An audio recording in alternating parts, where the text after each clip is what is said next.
help us to be attentive and learn something here tonight. In Jesus' name we pray. Amen. Now, last week we covered basically the first half of Genesis chapter 9. And instead of covering it all in one sermon, there's this really famous story here at the end of Genesis 9 I just want to spend a whole sermon on. And it's the question that comes up of, what did Noah's son do unto him? Because you have the story of Noah getting drunk, and then it says that he wakes up, he knows what happened, and he said, cursed be Canaan. There's a lot of different opinions about this. There's a lot of questions. So let's look at a couple verses, and I'm going to show you some different theories on this topic, and then I'll kind of go through each of the different ones. It says in Genesis 9, verse 18, "And the sons of Noah that went forth into the ark were Shem and Ham and Japheth, and Ham is the father of Canaan." And so he mentions three sons here, because if you remember in the ark, you had Noah and his wife, and then you have three sons, Shem, Ham, and Japheth, and then you have their wives. So you've got 8 people on the ark. And then it says here in verse 18, "And Ham is the father of Canaan." The reason why is because Canaan is going to be very significant in this story, so it specifically mentions him. That does not mean that this is the only child or the only grandchild of Noah. It's just the one that's actually pertinent. Sometimes in the Bible, it doesn't mention every single person that's a son or a daughter or a grandson or whatever, just the significant people. And Canaan is very significant in this story. These are the 3 sons of Noah, and of them was the whole earth overspread. So this kind of goes back to that idea that the flood was definitely global, because the earth is overspread from Noah and his sons. So it's very clear everybody else has been wiped out, and God is starting over. Then it says in verse 20, "And Noah began to be an husbandman, and he planted a vineyard." Now, one thing we need to realize before we get to verse 20 is Noah was 600 years old when he gets on the ark. Okay, 600 years old. Well, he lives to be over 900 years. Just because we're here in verse 20 does not mean that this is like the next year. Okay? We're going to see that significant time must have gone by, because we see the character Canaan, which I believe is definitely alive at the time that this is taking place, and obviously some time had to have gone by. So I don't think that Noah just got off the ark and then immediately he's getting drunk, because obviously it's going to take time to plant a vineyard and to make wine. I mean, some time has to have gone by. They obviously lived a lot longer than we do today. So it could have been 100 years, could have been 200 years. I don't know exactly, but a significant amount of time has probably gone by. And it says he planted a vineyard. And obviously there's nothing wrong with planting a vineyard. Nothing wrong with grapes except the cost. Right? I mean, grapes taste awesome, but it's just very expensive. But then in verse 21, "And he drank of the wine and was drunken, and he was uncovered within his tent." Now the word wine in the Bible is not always alcoholic, but it's very clear from the context here, this is alcoholic. And so Noah drank of the wine, and he's drunken, and he is uncovered within his tent. When it's saying he's uncovered, it's saying that basically, his clothes are, gone. He's showing off his nakedness. Okay? Now, it doesn't exactly tell us why he's naked, but, whether someone did that or he did that himself. I've known this sort of story in college where people get drunk and then all manner of different wickedness happens. Now, we're going to look at this story because we see here in these first couple verses, it's obvious that Noah drank alcoholic wine, and I think from the context, it's obvious that Noah made a free will choice to end up doing that. Now, why he did that, I'm not sure. One thing to keep in mind is that they lived so long during these time periods, 900 years, that, it makes them more likely to have committed a major sin or major mistake in their life. And unfortunately, this is highlighting what I believe is a major sin of Noah, where he's getting drunk.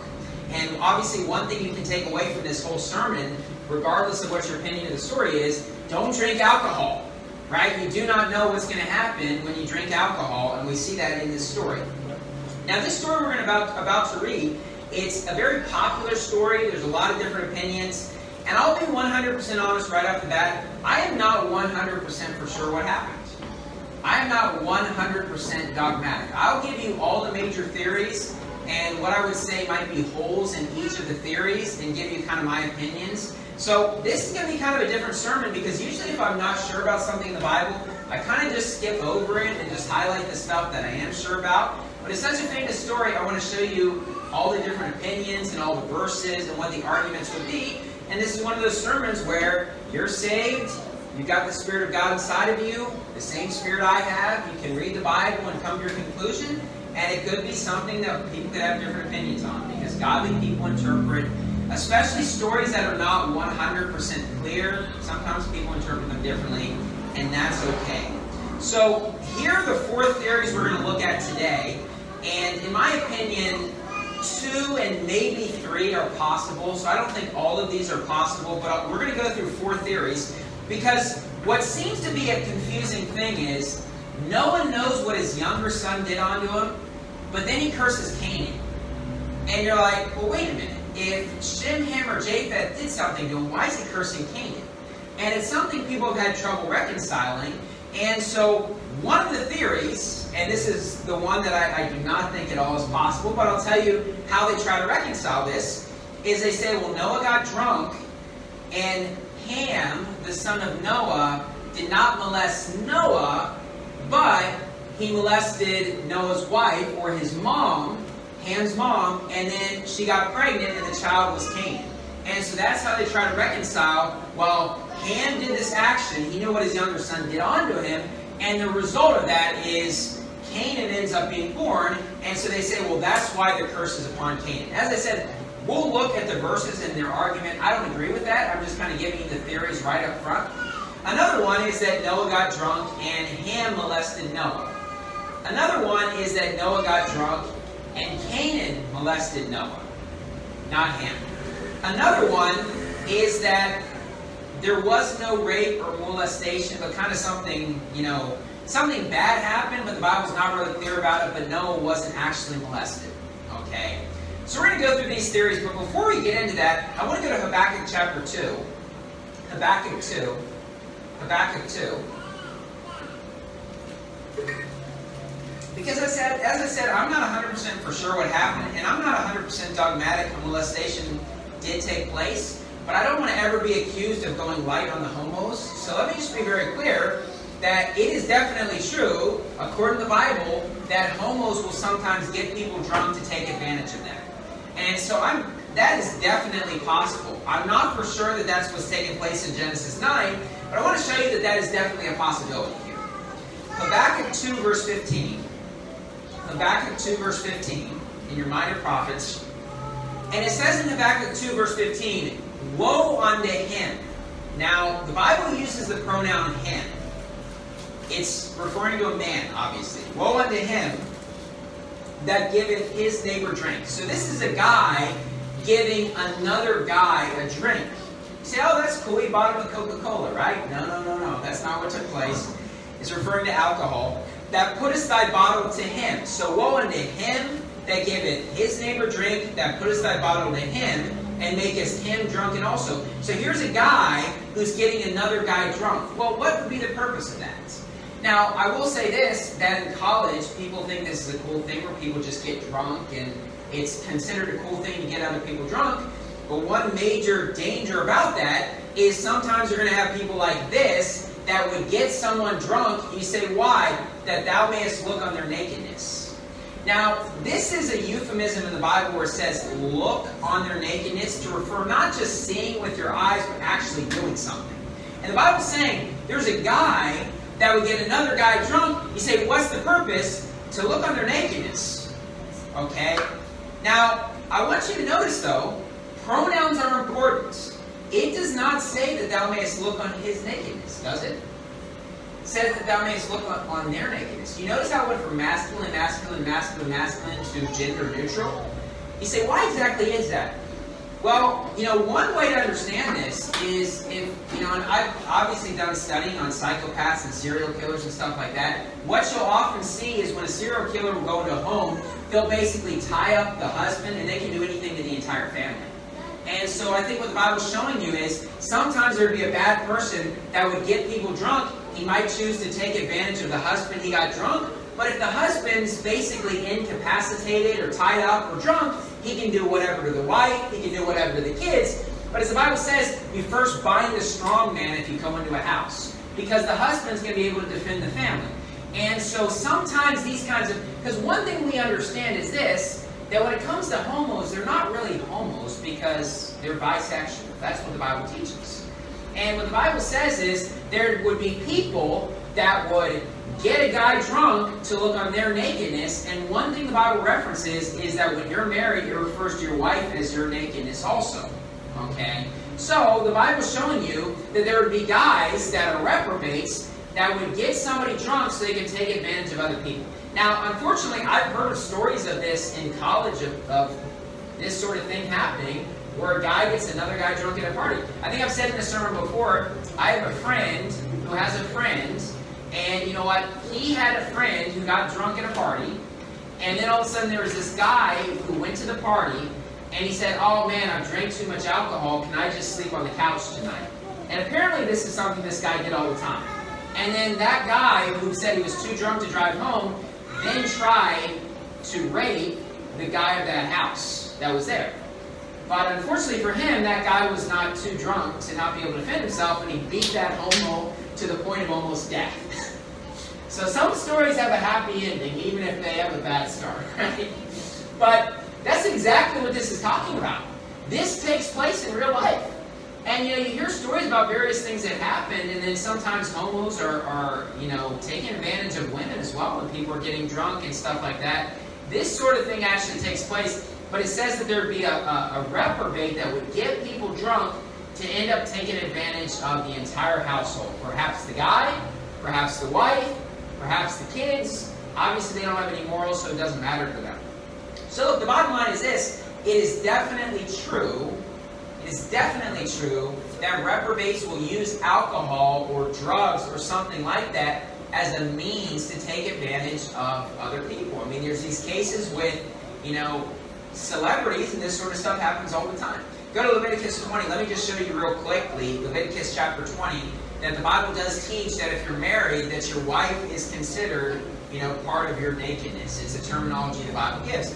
And the idea is that, well, when you're married, you belong to your spouse, and nobody else should be seeing your wife, nobody else should be seeing the husband, just the two of you. And so basically you share that together is what the Bible's showing. Leviticus 20 verse 11. And the man that lieth with his father's wife hath uncovered his father's nakedness. So it's referring to a guy who would sleep with his father's wife. Well, this is obviously not referring to his mom, because it would just say his mom, I believe. It's kind of like, unfortunately, in the Church of Corinth, right? That one should have his father's wife, right? The same sort of thing. And it says, hath uncovered his father's nakedness. And why does it say his father's nakedness? Well, because, if that is his wife, then his wife belongs to him, not to some other guy. And so if some other guy would basically, be intimate with her, that's referred to as father's nakedness. And what does the Bible say? Both of them shall surely be put to death, their blood shall be upon them. This is obviously a major sin. And so what we saw from the book of Habakkuk is somebody that would use alcohol, a reprobate that would use alcohol as a means to physically take advantage of other people. And this, obviously, it's mentioned in the Bible for a reason, because it actually happens. I knew somebody in college, someone I had gone to high school with, and, I heard this story from other people I had gone to high school with, but someone I had been friends with in high school, he'd gone to a party in college, he got drunk, and then all of a sudden he woke up the next day and there was a guy in bed with him, and he didn't remember any of it. And it's like, well, you know what, when you get drunk, this sort of stuff happens. Right? I mean, alcohol will deceive you, it will mess up with your mind, you're going to lose your sense of judgment and stuff like that. You don't really know what's even going on. It's a very, very dangerous thing. Now, turn back to Genesis chapter 9. Genesis 9. Genesis 9. Now let me just quickly read through the verses in this story, and then we're going to get into those theories. All four of them. We're going to look at what the Bible says. And at the end I'll kind of give you what my opinion is. But it says in Genesis 9 verse 22, And Ham the father of Canaan saw the nakedness of his father, and told his two brethren without. And Shem and Japheth took a garment, and laid it upon both their shoulders, and went backward, and covered the nakedness of their father. And their faces were backward, and they saw not their father's nakedness. And Noah awoke from his wine, and knew what his younger son had done unto him. So Noah immediately wakes up, and he immediately knows what his younger son had done unto him. And he said, Cursed be Canaan, a servant of servants shall he be unto his brethren. And he said, Blessed be the Lord God of Shem, and Canaan shall be his servant. God shall enlarge Japheth, and he shall dwell in the tents of Shem, and Canaan shall be his servant. So you've got a story, and there's only a small handful of verses on this topic. It's not super clear what takes place, which is why there can be different opinions on it. But basically, Noah gets drunk, and it says he knew what his younger son had done unto him, wakes up, and he says, "Cursed be Canaan." So the question is, what exactly took place? Okay. Well, as I mentioned earlier, theory number one, which is not a theory I agree with, we're going to go through it. Theory number one is this: the way you reconcile what his younger son had done unto him and the curse being on Canaan is this, that Noah got drunk, and then Ham molested his father's nakedness, referring to his wife, not referring to him, because we did see that that is possible. I don't agree with this theory, but I'm being fair with it. The Bible does refer to the fact of if you see somebody naked, it could be referring to his wife. That's a terminology in the Bible, okay? So it says, when it refers to seeing his father, they say, well, that's referring to actually, he got his dad drunk so he could take advantage of his mom, okay? And they say, well, she ends up getting pregnant, the child is Canaan, and so, let me just tell you what I believe would be the problems with this. Well, when Noah wakes up, he immediately curses Canaan. Look, if this is saying that Noah got drunk, and then Ham molested Noah's wife, how would he know that his wife was pregnant? And how would he know the name of the child? That's a pretty major hole in the theory. And I've heard this theory preached in a sermon before, but that's a pretty major hole in, how does Noah know the name? And how does he even know that his wife is pregnant with Ham's child? To me, that's just like 2 + 3 = 5. That theory is gone, right? Unless Noah names the child, it doesn't make sense. The only way you could reconcile that is if God basically talked to Noah and told him what happened, because otherwise, how would Noah have any idea? He'd have no idea that his wife was pregnant either. So to me, that's not really a possible theory.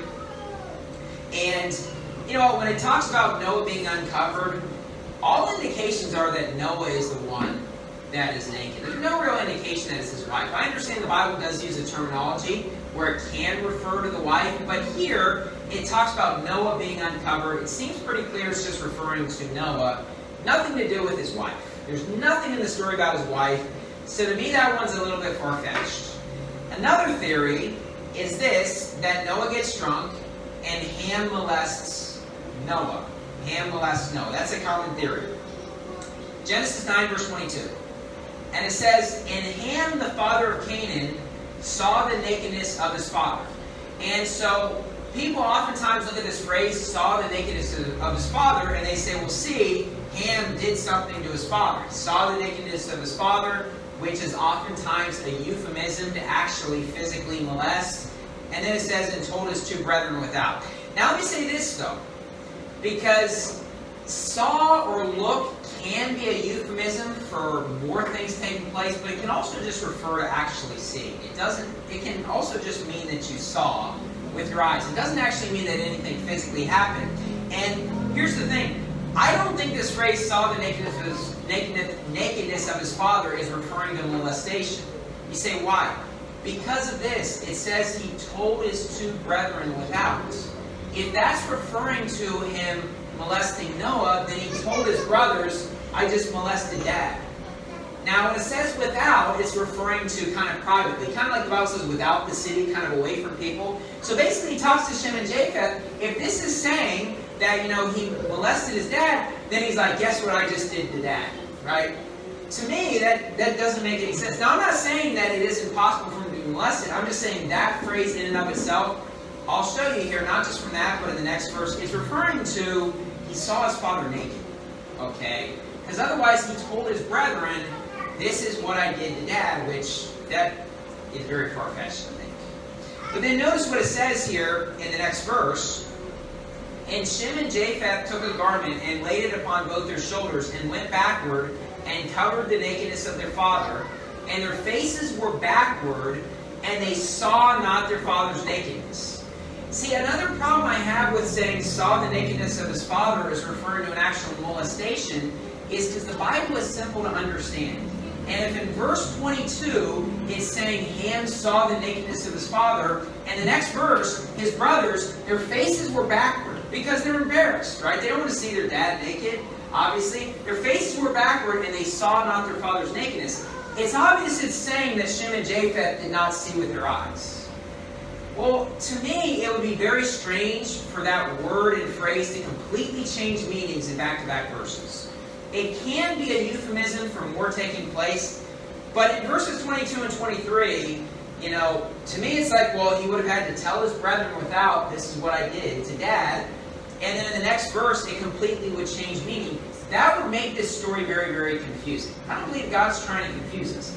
It's not the simplest story to understand, because there's only a couple verses, and it says that no one knew what his younger son had done unto him. The Bible doesn't necessarily make it super clear what his younger son had done unto him. So people can have different opinions, but it's just that the word saw would be completely changing meanings in back-to-back verses if in verse 22 it's referring to a molestation. It is true, because we saw earlier in Habakkuk 2 that to look upon their nakedness can be a euphemism for more than that. It can also just mean that you're looking with your eyes. Okay, it's used in both contexts. So, I'm not saying a molestation didn't take place. I'm just saying I don't think that that's what that phrase is referring to when it says saw his father's nakedness. I think it's saying that he saw with his eyes. Okay? Verse 24, and Noah awoke from his wine and knew what his younger son had done unto him. And he said, Cursed be Canaan, a servant of servants shall he be unto his brethren.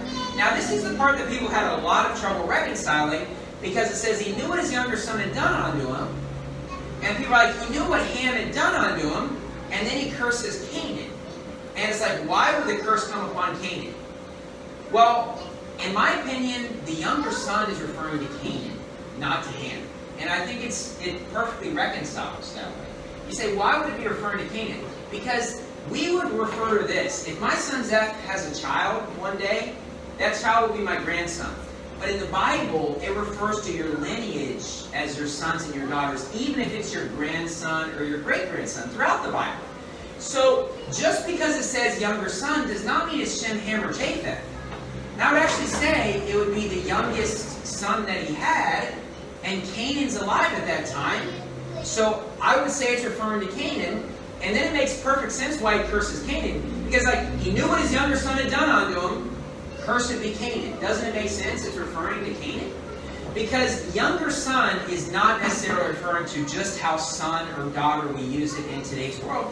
It's grandchildren. It's great-grandchildren. Okay? It's not just your direct three sons. And so, Ham is a key person here. And I'll explain to you here during this sermon where I think Ham fits in here. But I believe the person who actually did something is Canaan, which would explain why the curse is upon Canaan and not upon Ham. That's the way I read it. That's what makes sense to me. I think it reconciles this way. This is why I said I think this might be a possible theory of Ham doing something to his dad, but to me it's relatively clear that Canaan is the person, because that's who the curse is on. And I believe that would be the younger son, because he's the youngest of the offspring that's alive at this point. There's actually never a verse in the Bible that would tell you that Ham is younger than Shem or Japheth, because the order of those three has changed throughout the Bible. People always assume Ham is the youngest because of this story, and he might be the youngest, because the Bible doesn't really tell us, because it changes the order, so it's kind of hard to tell. Sometimes you might order your children based on preeminence. For example, if someone would be the godliest, it might mention them first. But it could be by age, it could be different things. But I believe when it says he knew what his younger son had done unto him, and he said, Cursed be Canaan, it seems like that's referring to the same person, which would explain the curse being upon Canaan. Otherwise, why would Canaan be the one of Ham's sons that got cursed rather than the other sons? Because it's very specific with Canaan. And Noah wakes up and he immediately just curses Canaan. Why would you immediately curse Canaan if Ham has other children as well? Right? So to me it makes sense that Canaan is the one who actually did something to him. Okay?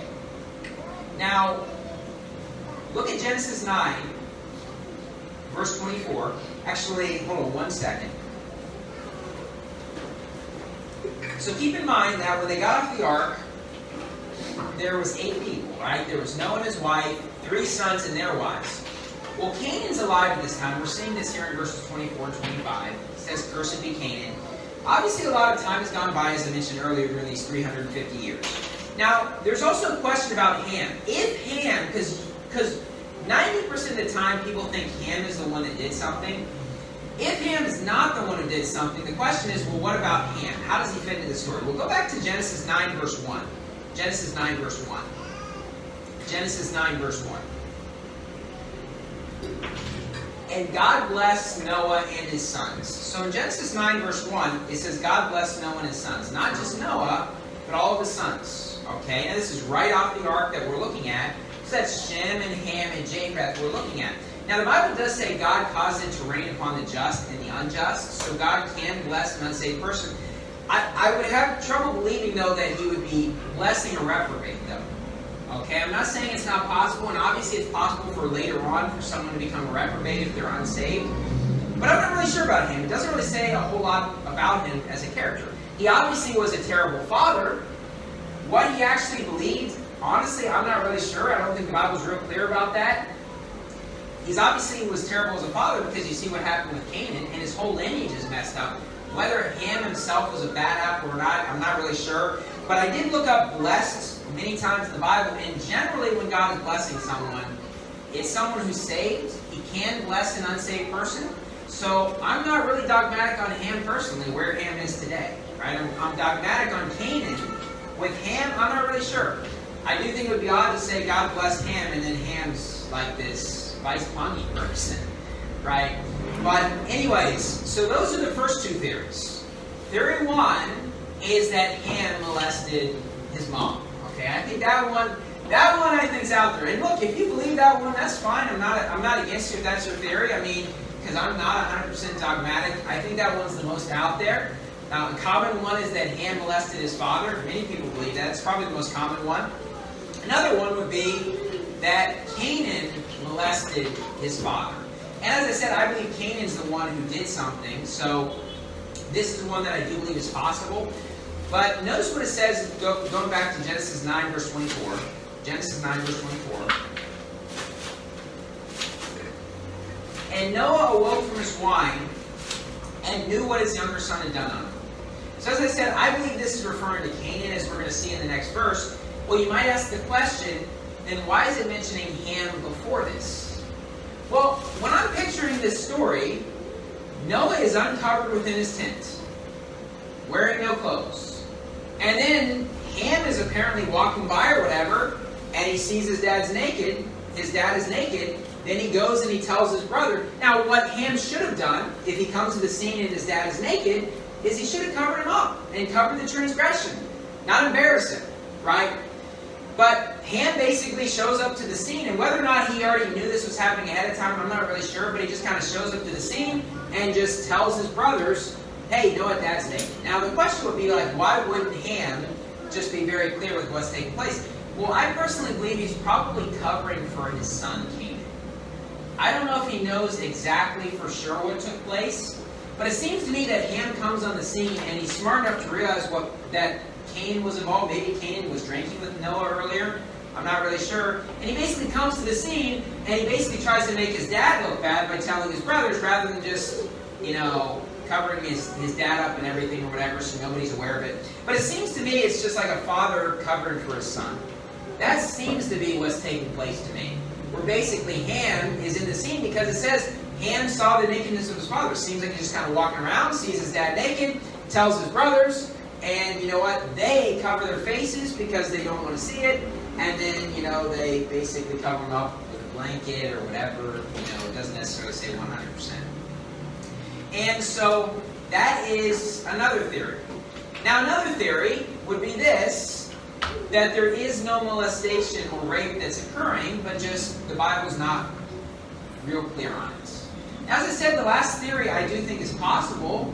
I think it's possible that that's what took place, that Canaan might have molested his dad. I don't think the Bible's real clear in that story, but I would say that there seem to be a kind of a couple holes to that theory. Now, as I said earlier, I definitely think it's possible for bad people to use alcohol as a means to get people drunk. So I'm not trying to take a light stance on homos.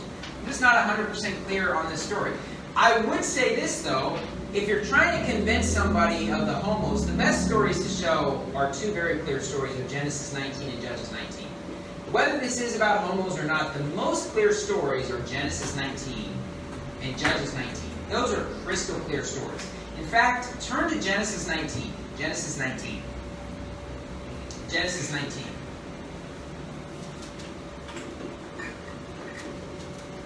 You say, Brother Stecky, well, what would be a possible hole with the idea of Noah being molested by, Cain or Ham? Why would that seem to have a hole in it? And as I said, I do believe that's possible. There's just kind of a couple things biblically that seem to be kind of holes in that I'm not really sure how to reconcile. One of the problems is this, though. When Noah woke up, he knew what happened.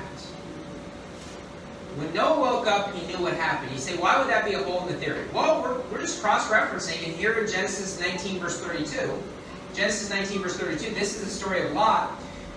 Genesis 19, verse 32, "Come, let us make our father drink wine, and we will lie with him, that we may preserve seed of our father.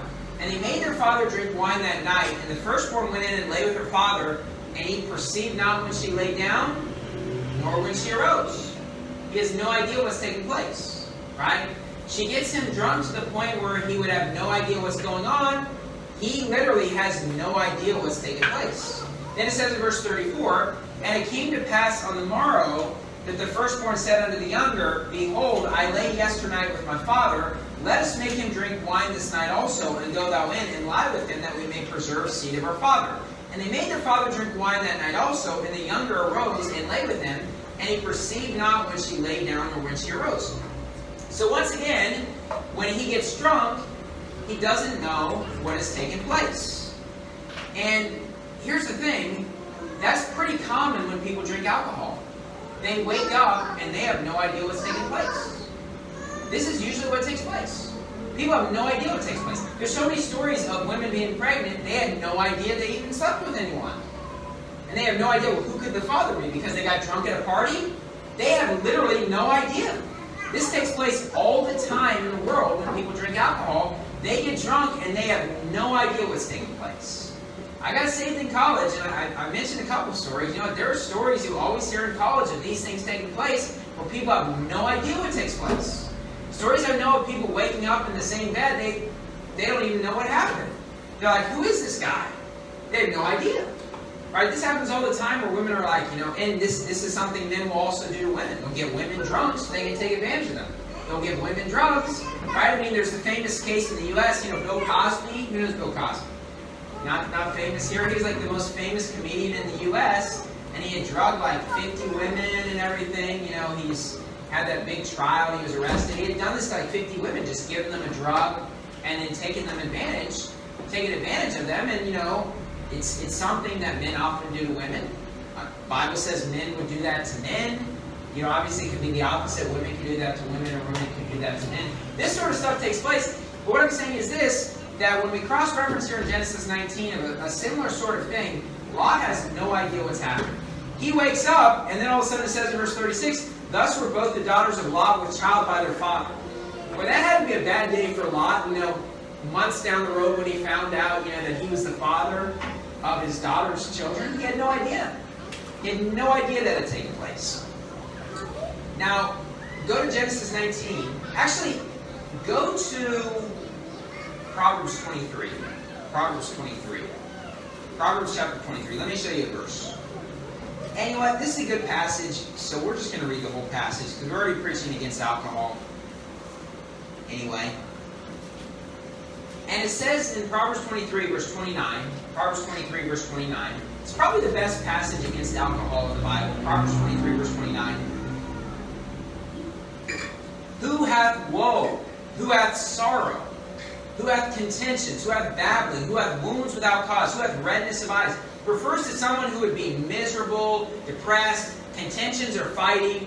Babbling, meaning they're talking and not making any sense. Right? This happens when people get drunk.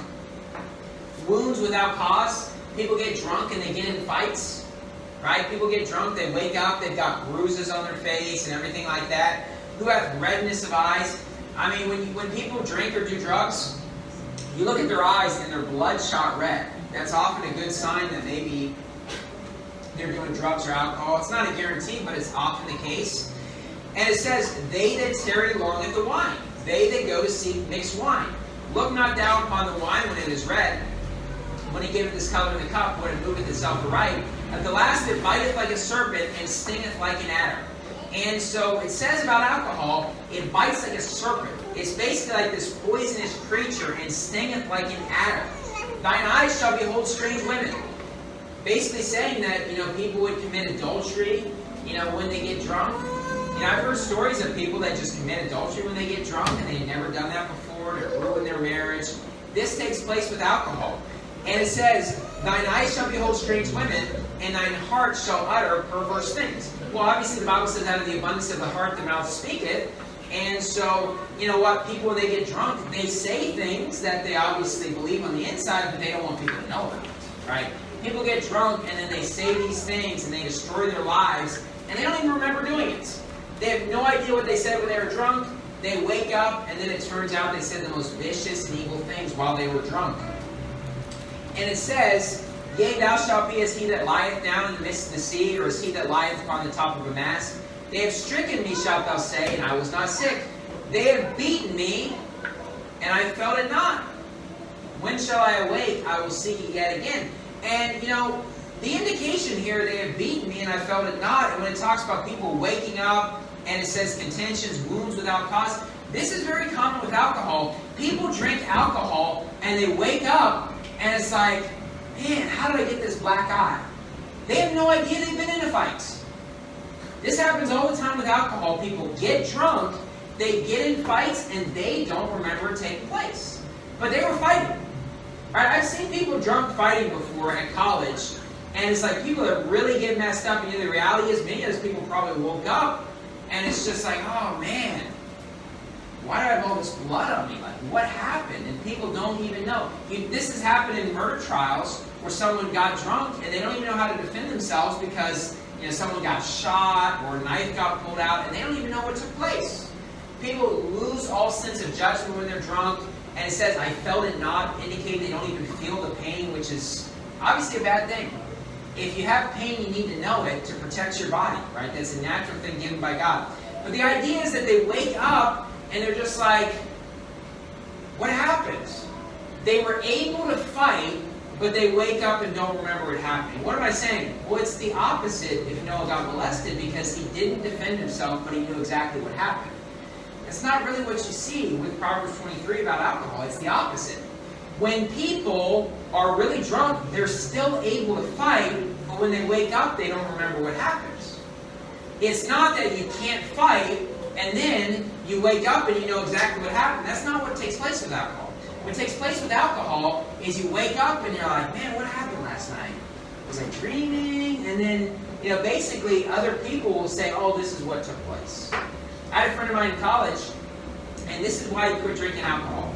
He got drunk as a freshman, and then he woke up and wearing no clothes. Now, I don't think he had any idea what took place. He just woke up naked in somebody's bathtub. And he's just like, he had no idea what happened, but then the other people at the party told him, hey, this is what took place. Never drink alcohol again after that. I remember suggesting to him at that time, I was like, hey, you know what? And I wasn't at the party, because I didn't want to go to a party where people were getting drunk. But I remember telling him, I was like, you know what? You need to just never drink alcohol again. And last I heard, he hadn't drank ever since then, because people were taking pictures, and it was a big embarrassment to him. But he had no idea what happened, right? And this is what takes place where people wake up and they do not know what happened. But yet Noah wakes up and he knows exactly what happened, right? I mean, he has complete clarity, which is what makes this very strange, right? It makes it hard to reconcile the story, because when Noah wakes up, he knows exactly what happened. And so there's a couple ways to look at this. How would Noah have known everything? Go back to Genesis 19. Genesis 19. Genesis 19.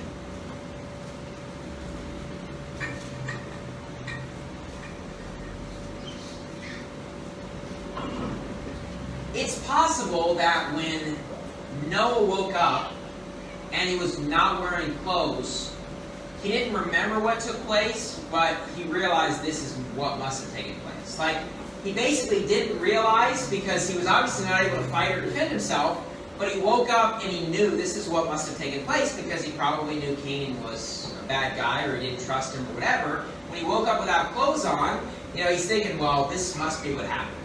That's a possibility. Okay, Noah knows exactly what took place. It could be that Canaan was drinking with Noah. Maybe Noah was drinking with Canaan, and then Noah wakes up not wearing any clothes, and those were the only two people, and then he knows, well, you know what, it must be that Canaan did something to me awful. Whether that means Canaan molested him or whether or not Canaan just took off his clothes and embarrassed him like, people had done to my friend in college. It's just like, I'm not really sure because I don't think it's incredibly clear, but it's just like, he knows that Canaan did something. He knows that Canaan was obviously the bad guy. Now, for him to know that, it could be that he was just smart enough to realize he put the pieces together even though he didn't remember, because there's no way he would have remembered this. If he had gotten molested, he would not remember that, because this is not what takes place with alcohol. You wake up and you do not remember, but he could have seen that he's not wearing clothes and realized Canaan had done something, whether that means Canaan molested him, or whether that means just Canaan embarrassed him and made him like, a joke, and then to just tell everybody or whatever, one of those things. But it says he knew what Canaan had done. That would kind of indicate to me that he had to have some sort of knowledge before he got drunk. Either that he was around Canaan, or that he knew Canaan was the guy that he wouldn't be able to trust or whatever. I'm not really sure. Maybe Noah was drinking alone, but it's very possible. There's probably a lot of people alive at this time. Maybe Noah's not the only one who's drinking. I'm not really sure. But that would be one problem with the theory of him getting molested, or one thing that's hard to reconcile is the idea like, well, how is he aware of what took place? Because that's just not what takes place with alcohol. You wake up and you have no idea. The other question you have to ask yourself is, would God allow that to happen to Noah? I mean, because this is a pretty vile thing to take place, being molested by another guy. It's pretty much the worst possible thing you can think of. And, I'm also going to cross-reference here in Genesis 19. Genesis 19, verse 8. Genesis 19, verse 8. Sorry, I should have had to go to Genesis 19. Genesis 19. So we saw in Genesis 19 where when Lot got taken advantage of by his daughters, he didn't remember what took place. Well, another thing with this, notice what it says in Genesis 19, verse 8. Behold, now I have 2 daughters which have not known man. Let me, I pray you, bring them out on you, and do ye to them as is good in your eyes. Only unto these men do nothing. For therefore came they under the shadow of my roof. And they said, stand back. And they said again, this one fellow came into sojourn, and he will needs be a judge. Now will we deal worse with thee than with them. And they pressed sore upon the man, even Lot, and came near to break the door. But the men put forth their hand, and pulled Lot into the house to them, and shut to the door. And they smote the men that were at the door of the house with blindness, both small and great, so that they wearied themselves to find the door. And what takes place in this story is, obviously, the angels come to town, and then all of a sudden, the Sodomites that are living in the city, they find out about it. They immediately are trying to molest, these two new men. And then Lot's like, no, here are my daughters. Now, this is just bizarre, right? Like, Lot here in Genesis 19 is like, what in the world is wrong with this guy, right? I mean, I'm glad Lot was a saved person, but it's just like, man, your life really got messed up when you went to Sodom and Gomorrah, right?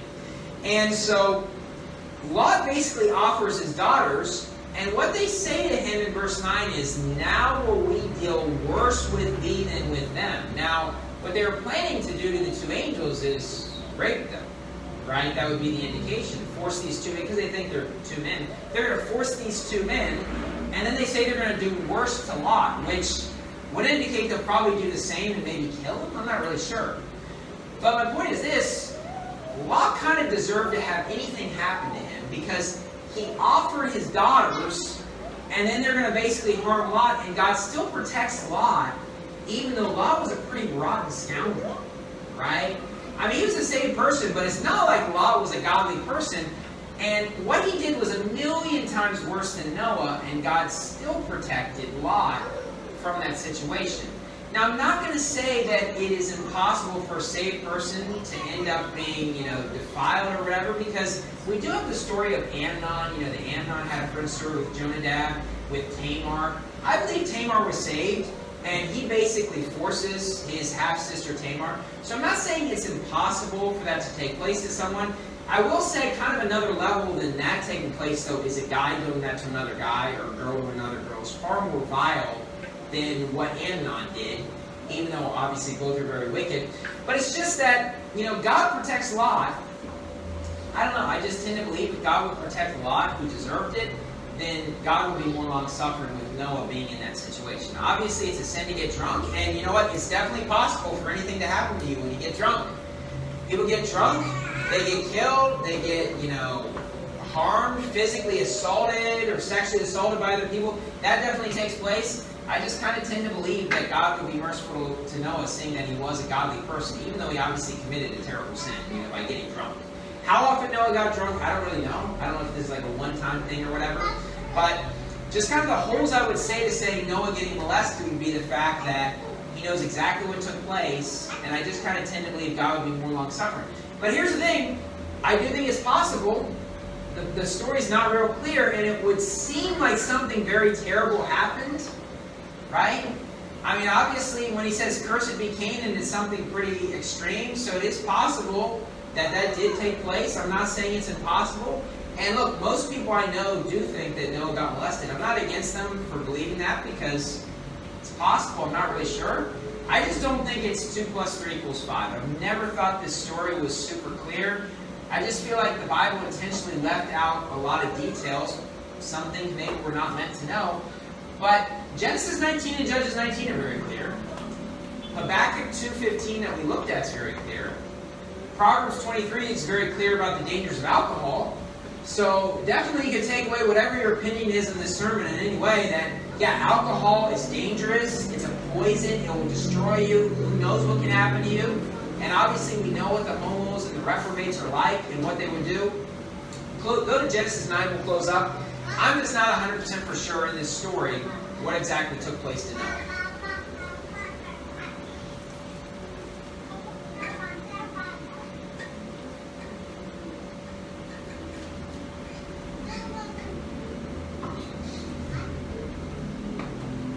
Genesis 9, verse 28. Genesis 9, verse 28. I mean, I think of stories in the Bible like, Moses not entering the promised land. And that one always, whenever I read it, I'm thinking, man, I mean, Moses was so good. He deserved to go. Obviously not because God didn't let him go in, but I always read that and I feel sad for Moses. But, this is like to a whole other extreme. If God, allowed this to happen to Noah, that's like a million times worse than Moses not entering the promised land.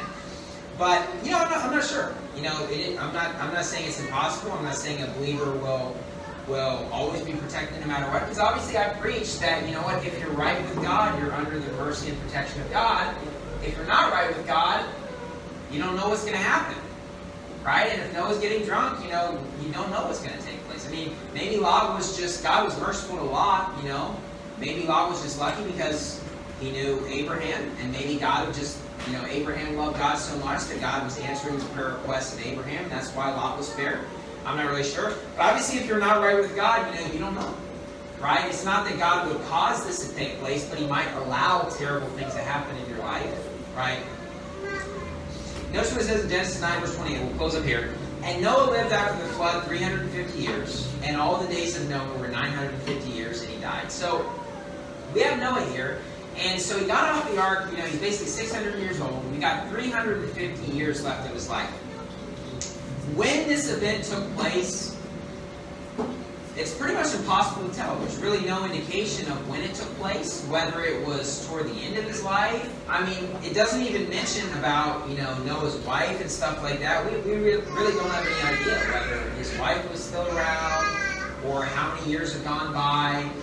I'm sure Canaan is not the only child that's around now. I'm sure that's not... Because here's the thing. If I'm correct that he knew what his younger son had done and was referring to Canaan, then here's the thing. Canaan's not a 3-year-old or a 4-year-old or a 5-year-old.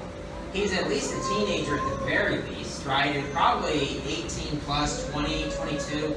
Well, if that much time has gone by, then wouldn't it make sense that Shem and Japheth probably have kids too? There's probably a lot of people that are in the world now. It's probably gone from 8 very quickly to a much higher number.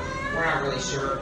But it's somewhere between 600 and 950 years. We're not really 100% sure. Anyways, let's close in a word of prayer. Dear Heavenly Father, thank you for allowing us to be here today and getting to see your word on this topic. And help us just to dig in.